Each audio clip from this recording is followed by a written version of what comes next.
About 20 minutes before this photo was taken, I don't know actually, time is wonky when somebody's trying to kill you with a missile from very far away. I was stationed in northern Kuwait as the invasion into Iraq began. We were told we'd have a 2-minute warning before any such strike on us, enough time to hear a siren, grab a gas mask, run for cover, and think about what in the actual hell are you doing here? Instead, we got no such warning. I froze as the earth shook, a towering explosion ripped out of the sand ahead of me. But yeah, that's me, in a bunker, scared out of my damn mind, pretending I wasn't feeling that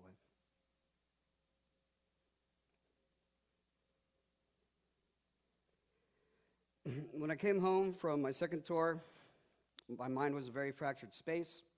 I didn't know why, but I knew that I didn't feel right. I knew I'd like to drink a lot to mute my anxiety in my mind. Somehow, I didn't feel alone, even though, as a Marine reservist, the realities of my life had me going from being a nation builder in Fallujah to a server at Chili's.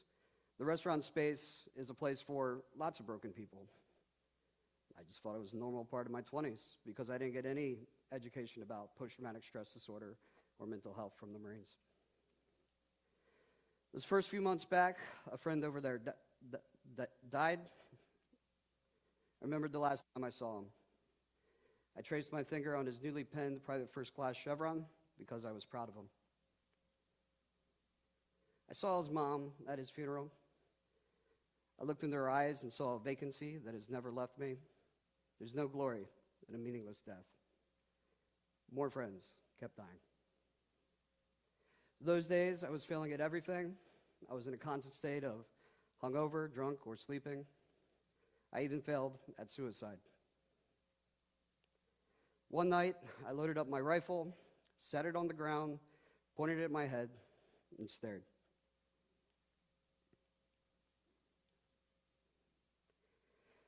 At the end of my rifle's barrel, all I could see was my mom. I imagined her at my funeral. I remembered the vacant gaze of my dead friend's mom at his, and I stopped. At some point, I just got sick and tired of feeling like shit, so I started writing. I started a blog and wrote like a madman. I needed to make meaning of my own story. I had to reconcile who I was then with who I am now. I had to shape the past so I could move forward.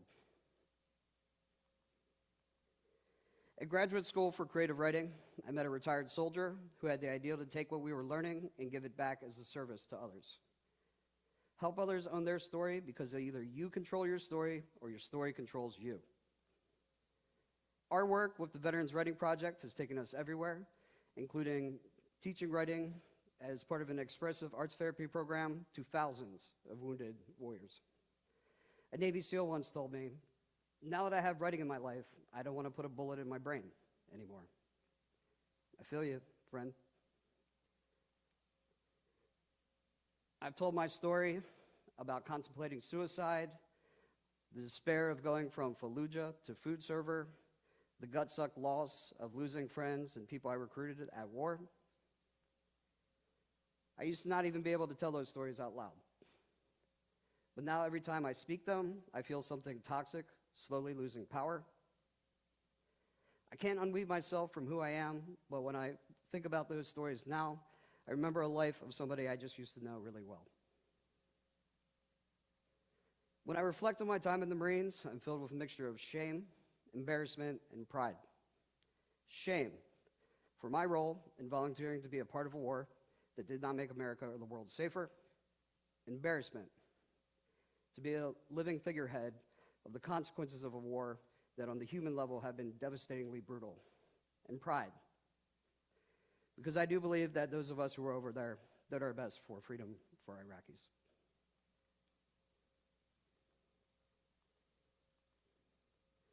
On patrol one day, I met a little girl who asked for a photo, which was odd.